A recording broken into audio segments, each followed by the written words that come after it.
নমস্কার, আপনাদের সকলকে স্বাগত। সঙ্গে রয়েছে আমি দেবযানী। আর আজ আমার সঙ্গে এমন একজন মানুষ আড্ডা মারতে বসেছেন, তার একটি ছবি আসবে। মজার বিষয় হলো, আমি যে জায়গাটায় আজকে তাকে নিয়ে আড্ডা মারছি সেই জায়গার নাম এবং তার ছবির নাম এক। তাই আমার সঙ্গে আজকে রয়েছে আমাদের সকলের প্রিয় অভিনেত্রী শ্রাবন্তী। আমি আমাদের চ্যানেলের তরফ থেকে জানাই স্বাগত। থ্যাংক ইউ সো মাচ দেবযানীদি, থ্যাংক ইউ। এই যে একটা আমরা জানি যে দেবী চৌধুরানী আসছে, দেবী চৌধুরানী, আর আমি দেখতে পাচ্ছি এখানে এসে আমিউন্স বা বিয়ে মানে এইটা নিয়েই এই জায়গাটা বেড়ে উঠছে।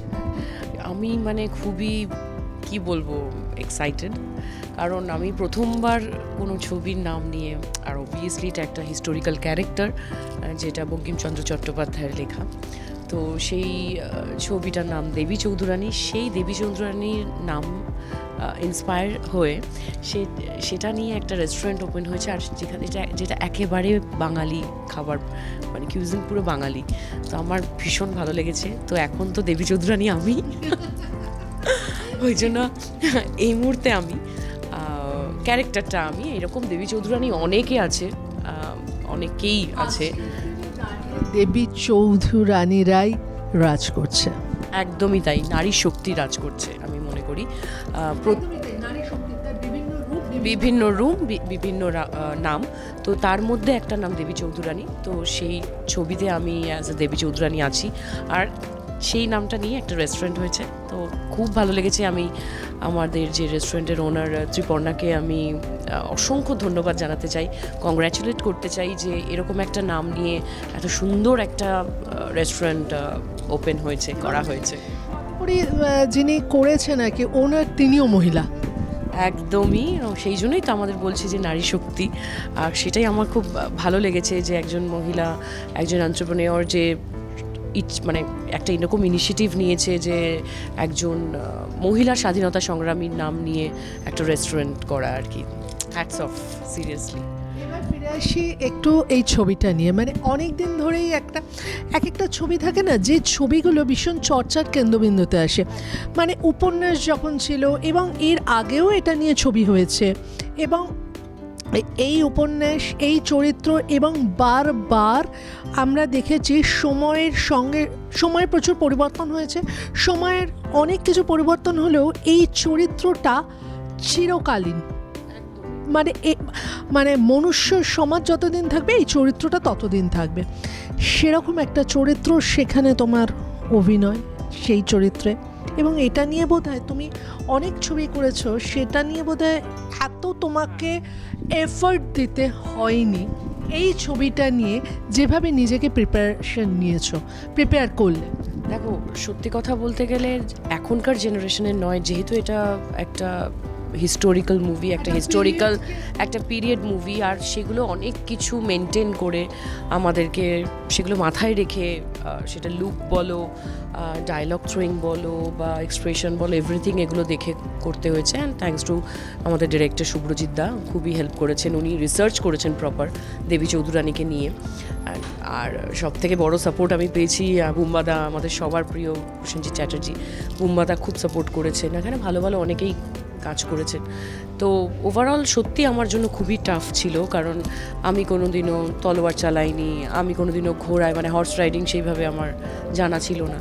এই ছবির সূত্রে তো আস্তে আস্তে এই ছবির জন্য নিজেকে তৈরি করতে হলো, গ্রুম করতে হলো। সেইটা কীরকম ছিল, মানে হর্স রাইডিং শেখাটা বা ধরো একটা তলোয়ার চালানো? দেখো, এই ছবিটা হচ্ছে, এটা প্রায় 1.5 বছর ধরে চলছিল। আবার অনেকে বলছিল যে ছবিটা হবে তো, আসলে আদেও হচ্ছে তো, এরকম অনেক পজিটিভ। একদমই, হ্যাঁ। তো সেই জন্য মানে পজিটিভ নেগেটিভ অনেক রকম ভাইবস আসছিল, নেগেটিভও প্রচুর আসছিল। তো আমি ইনফ্যাক্ট একদিন আমি বুম্বাদাকে ফোন করেছিলাম, যেহেতু উনি একজন সিনিয়র, আমাদের সবার সিনিয়র। তো আমি বুম্বাদাকে একদমই, তো বিং আ সিনিয়র মানে আমি মনে করেছি যে একবার ফোন করি ওনাকে, আমি বলছি যে এরকম এরকম খবর আসছে যে ছবিটা তুমি একটু কিছু বলো। বলছে সবাইকে বলবি যে ভালো জিনিসটা হতে একটু সময় লাগে। তো আর এখনও আমি দেখছি যে মানে লোকেদের মধ্যে এতটা দেবী চৌধুরানীকে নিয়ে এতটা এক্সাইটমেন্ট, সবাই চাইছে কবে আমাকে ইনফ্যাক্ট আমি ইউএস গেছি, শিকাগোতে গেছি বঙ্গ সম্মেলনে, সেখানেও সবাই আমাকে জিজ্ঞেস করছে যে এই ছবিটা কবে রিলিজ হচ্ছে, কবে দেখতে পাবো শ্রাবন্তীকে অ্যাজ আ দেবী চৌধুরানী। তো আমার জন্য একটা বিশাল বড় দায়িত্ব। আমি জানি না আমি কতটা ভালো করেছি, বাট নিজের 100%-এর বেশি দেওয়ার চেষ্টা করেছি। পরিচালক আমাদের অর্থাৎ শুভ্রজিৎ এর আগেও যে ছবি করেছে, ন্যাশনাল অ্যাওয়ার্ড রয়েছে শুভ্রজিতের ঝুলিতে, এবং শুভ্রজিতের কাছে মানে অনেক দিন ধরে ইন্ডাস্ট্রিতে নানা ধরনের কাজ করতে করতে শুভ্রজিৎ একে একে এখন যে ছবিগুলো করছে সেই ছবিগুলো মানুষের কাছে আলাদাভাবে জায়গা করছে। তো সেরমভাবে ওর সঙ্গে কাজ করার, এর আগেও তুমি একটা ছবিতে, এটাই তোমার ফার্স্ট ছবি, আচ্ছা, তো অভিজ্ঞতা বা সব কিছু মিলিয়ে কেমন ছিল? দেখো, শুভ্রজিৎটা ভীষণই পারফেকশনিস্ট, এটা আমি বলতে চাই।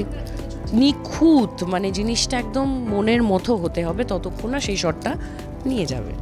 আর অবশ্যই মানে সেটে সবাই তটস্থ থাকতো, কারণ মানে যেহেতু গল্পটা ভীষণই একটা তখনকার জিনিস, সব কিছু মেনটেন করে কাজটা করতে হবে, সব কিছু মাথায় রাখতে হবে, তার জন্য একটা ডিরেক্টরের ওপর প্রচুর চাপ থাকে, মানে প্রচুর প্রেশার থাকে। তো সেই জন্যই সবাই চুপচাপ মানে একদম মন দিয়ে কাজ করতো। আর সবথেকে ভালো লাগে তার ন্যারেশন, তার বোঝানো, তার উচ্চারণ। শুভ্রজিৎদা ভীষণ ইনভলভড এই ছবির সাথে, আর অবশ্যই ওনাকে দেখে আমরা মোটামুটি সবাই, আমাদের পুরো টিম ইনভলভ হয়ে গেছি।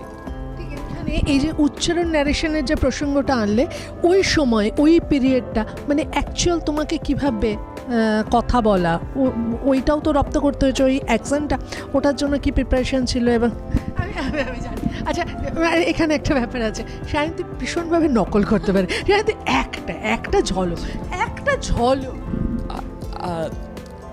আচ্ছা শ্রাবন্তী, তুমি যে এই ছবিটা করছো, এটা তোমার মতনই বলছি। যাই হোক, দেবী চৌধুরানী হঠাৎ একটু সিরিয়াস হতে হবে না। যেটা বলছি যে এই যে উচ্চারণের ব্যাপার বলছো, প্রফুল্ল যে মানে দেবী চৌধুরানী হওয়ার আগে প্রফুল্লর এক ধরনের অ্যাকসেন্ট ছিল কথা বলার। তারপর আস্তে আস্তে যখন ভবানী পাঠকের কাছে সে শিক্ষা অনুশীলন নিতে শুরু করলো, তখন আস্তে আস্তে তার ডায়লগ থ্রোয়িং, তার কথাবার্তা স্টাইল, এভরিথিং আস্তে আস্তে গ্র্যাজুয়ালি চেঞ্জ হয়। তো এই ছবিতেও তাই আছে। তো আমার জন্য ডাবিংয়ের সময় আমি মনে হয় এই প্রথমবার কোনো ছবিতে 4 দিন ডাবিং করেছি। এর আগে আমি 1 দিন কি 1.5 দিনে আমি ডাবিং করে ফেলি সব ছবির, বিকজ আমার খুব ভালো লাগে ডাবিং করতে, আমার খুব ফাস্ট ডাবার। কিন্তু এই ছবিতে ধরে ধরে এক একটা ডায়ালগ, ইভেন নিঃশ্বাস প্রশ্বাস, সেইগুলো ভীষণ টাফ ছিল, বাট আমি করেছি। আর অবশ্যই শুভ্রজিৎদা খুব হেল্প করেছে। এই জায়গায় যে শ্রাবন্তী বললো না, যে যত মানুষ গ্র্যাজুয়ালি ওপরের দিকে উঠতে থাকে, তত তার উচ্চারণ থেকে শুরু করে এক্সপ্রেশন সব কিছু বদলে যায়। আর যখন প্রথম শ্রাবন্তীর সঙ্গে মিট করি, সেটা অনেক বছর আগে, সে গল্প আর নাই বা করলাম, কিন্তু আস্তে আস্তে অবশ্যই মানুষের আস্তে আস্তে ম্যাচুরিটি বাড়ে। আমি বাচ্চা, ম্যাচুরিটি বেড়েছে। মনটা আমার সবসময় দিল তো বাচ্চা হয় জি। কিন্তু এই যে গ্র্যাজুয়ালি এই মানে বোম্বাদার সঙ্গে এর আগে কাজ হয়েছে, আর এই কাজটা, এই যে স্ক্রিন শেয়ার থেকে শুরু করে এই যে বোম্বাদার অধ্যাবসায় বা এইটা কেমনভাবে ফিল করেছো? দেখো, আমার প্রথম ক্যামেরার সামনে আসা বুম্বাদার সাথেই। আমার প্রথম ছবি মায়ার বাঁধন 1997-এ, যখন আমি একদম চাইল্ড অ্যাক্টর ছিলাম, তখন থেকে বুম্বাদার সাথে। তারপর 2024 হ্যাঁ, আমি চাইল্ড আর্টিস্ট ছিলাম, আমার বাবার চরিত্রে উনি ছিলেন। তারপরে আমি করেছি কাবেরী অন্তর্ধান, যেই ছবিটি এখন ন্যাশনাল অ্যাওয়ার্ড পেয়েছে বেস্ট ফিল্ম বেঙ্গলি। তো সেই ছবিতে আমার বুম্বাদার সাথে এত বছর পর। তারপর দেবী চৌধুরানী, তো আমার এটা 3 নম্বর ছবি বুম্বাদার সাথে। কাবেরীর অন্তর্ধানটা কোথায় আমরা শ্রাবন্তীকে আড়ালে বলতাম, ওটা তোমার ওয়ার্ম আপ একটা বোম্বাদার সঙ্গে, তারপরে এরকম একটা চরিত্র। আর এইখানে এই চরিত্র মানে 3টে চরিত্র 3 রকম আমি বুম্বাদার সাথে পেয়েছি। এই ছবিতে যেমন উনি আমার মাস্টার, হ্যাঁ উনি আমার গুরু, উনি সন্ন্যাসী রাজা। তো সেই মানে ডাকাত সন্ন্যাসী রাজা বলতে পারি। তো উনি যেভাবে আমাকে হেল্প করেছেন, ইভেন ফাইট সিকোয়েন্সের সময় কিভাবে তলোয়ারটা ধরবো, কিভাবে ফাইটটা করব, কিভাবে অ্যাটিটিউডটা নিয়ে আসবো, expression, he is brilliant seriously. মানে এতগুলো বছরের এতগুলো জার্নি, সবাই ম্যাচিওর হচ্ছে আস্তে আস্তে। এবার আসি, সামনেই তো আমাদের পুজো আসছে। দেবী চৌধুরানী আসতে একটু দেরি আছে, মানে তার আর কি সবে এতদিন আমরা জানতাম যে একটা ছবি তৈরি হচ্ছে যার নাম দেবী চৌধুরানী। এবার সে আস্তে আস্তে প্রকাশ্যে আসছে, ছোট ছোট করে তার এক একটা স্টেপ আমরা জানতে পারবো। সামনে পুজো আসছে, আমরা জানি একটা খুব উত্তাল, একটা খুব অদ্ভুত সময়ের মধ্যে দিয়ে আমরা সবাই যাচ্ছি। মানে এই জোয়ারটা আমাদের সবাইকার মধ্যে এসে পড়েছে, তার মধ্যেও কিন্তু মা আসছেন। তো কিভাবে সময়টার সঙ্গে মোকাবিলা করছো? আমার সত্যি কথা বলতে গেলে দেবযানীদি, আমার বলতে কোনো দ্বিধা নেই। সেটা হচ্ছে আমার একবারও এখন পুজো আসছে ওই ব্যাপারটাই ফিল হচ্ছে না এই বছরটা। ইনফ্যাক্ট আমি পুজোর যে বলে না পুজোর শপিং, এখনও অবধি কিচ্ছু করিনি, কারণ আমার মাথায় আসছেই না। মানে আমি কোথাও গিয়ে খুব ভারাক্রান্ত, কোথাও গিয়ে দেখো কাজ করতে বেরোতেই হবে, কারণ অ্যাজ আ সিঙ্গেল মাদার আমাকে বেরোতেই হবে, আমার ফ্যামিলিকে রান করার জন্য কাজে যেতেই হবে। আর আমি চাই প্রত্যেকটা মেয়ে স্ট্রং হয়ে কাজে বেরোক, কারণ সবার এক একটা লাইফস্টাইল আছে, তাদের ফ্যামিলি রান করতে হয়। তো আমার মনে হয় যে প্রোটেস্টের তো করবই অবশ্যই, যতদিন না আমরা জাস্টিস পাচ্ছি। যতক্ষণ না আমি দেখেছি তুমি মিছিলেও গেছো, তুমি স্লোগান দিয়েছো, সমস্ত প্রোটেস্টের মধ্যেই কিন্তু আমরা তোমাকে পাচ্ছি। হ্যাঁ, কারণ একটা মেয়ে হয়ে একটা মেয়ের পাশে দাঁড়ানোটাই আমার মনে হয়, আমি ছোটোবেলা থেকে তাই শিখে এসেছি। আর যেটা আমার মনে হয় যে কাজের সাথে সাথে যখন কাজ নেই তখন আমরা প্রোটেস্টে যাচ্ছি, আর তার সাথে সাথে কাজেও বেরোতে হবে, কারণ সবাইকে তাদের মানে ফ্যামিলি রান করতে হয়। আর যতদিন না জাস্টিস পাচ্ছি ততদিন না মনের ওই শান্তিটা, ওই পুজো আসছে ব্যাপারটা ফিল করতে পারছি না। কিন্তু আমি এটা মনে করি পুজোটাও হওয়া দরকার, কারণ এই পুজোর জন্য অনেকের বাড়ির সংসার চলে। কারণ যারা বলতে গেলে যাদের মেলা হয়, যারা প্যান্ডেল বানায়, যারা ঢাকি, যারা ফুচকাওয়ালা, যারা ঘুগনিওয়ালা, যারা স্ট্রিট ফুড, যারা মানে পুজোর সময় তো ওই ব্যবসাটা প্রচণ্ডভাবে হয়, ওই মানে মুহূর্তের জন্য তারা ওয়েট করে থাকে, যারা মূর্তি বানায় এর জন্য তারা ওয়েট করে থাকেন, তারা অপেক্ষা করে থাকেন যে ওই সময়টা। আর আজকে আমাদের কাছে দুর্গাপুজো কিন্তু শুধু আমাদের বলে নয়, এটা সারা বিশ্বের কাছে একটা অন্য আলাদা উৎসবে পরিণত হয়েছে, এবং সেই উৎসবে কিন্তু সামিল সবাই হন, এবং অনেক মানুষ থাকেন যেটার জন্য অপেক্ষা করে থাকেন। তারা শুধু ওই কটা দিনের রোজগারে আগামী 6টা মাস তারা চালাবার চেষ্টা করে। একদমই তাই, সেটাই ওই জন্যই আমি বলি যে পুজোটা হওয়া দরকার, কারণ অনেক মানুষের জীবনযাপন জড়িত আছে এই ব্যাপারটা নিয়ে। কিন্তু প্রোটেস্ট আমাদের চলবেই যতদিন না আমরা জাস্টিস পাচ্ছি। আমরা বুঝতেই পারছি যে এটা নিয়ে সবাইকারই আমাদের এই বিচারের আশায় আমরা সবাই প্রতিদিন প্রতি মুহূর্ত গুনছি। তার মধ্যে এবার একটা একটু আলাদাভাবে আসি, পুজো তো এখন শ্রাবন্তের জীবনে অনেক দিন বদলে গেছে, অনেক বছর বদলে গেছে। মানে রাদার শ্রাবন্তীকে আমরা ছোট থেকে বড় হতে দেখেছি, এটা খুব সত্যি কথাই আর কি। হ্যাঁ, আর বিশেষ করে আমরা এই প্রফেশনের সঙ্গে যারা জড়িত তাদের সঙ্গে শ্রাবন্তী আরও ওতপ্রোতভাবে অনেক কিছু শেয়ার আর কি। তো সেখানে দাঁড়িয়ে সেই যে বদলে যাওয়া পুজোয় কি মিস করো আজকের পুজোটাতে? মানে ঝিনুকের হাত ধরে একটা সময় শ্রাবন্তী এমনি ঘুরতে পারতো, এখন সেটা পারে না। না, আমি সেই অনেক ছোটোবেলা থেকেই আমার মানে কি বলবো, হ্যাঁ পুজো মানে টম্বয় ব্যাপার তো ছিল। বেহালা পর্ণশ্রীর এখনও আমি যাই, ইনফ্যাক্ট আমি এখনও আমার একটা বান্ধবী আছে সঞ্চারী, ওর স্কুটিতে করে আমি পুরো আমার পাড়া ঘুরি, আমার ভালো লাগে। এটা কিন্তু মানে যারা এই ধরনের ছবিগুলো করে তারা কিন্তু একটু খোঁজ রেখো, শ্রাবন্তী কবে স্কুটিতে করে ঘুরতে বেরোচ্ছে আবার পুজোতে। হ্যাঁ, পেছনে কিন্তু ক্যামেরা দেওয়া করা যাবে। ইনফ্যাক্ট লাস্ট ইয়ারও মানে রাত্রেবেলা 12টা-1টা নাগাদ আমি স্কুটিতে করে ঠাকুর দেখতে বেরিয়েছি।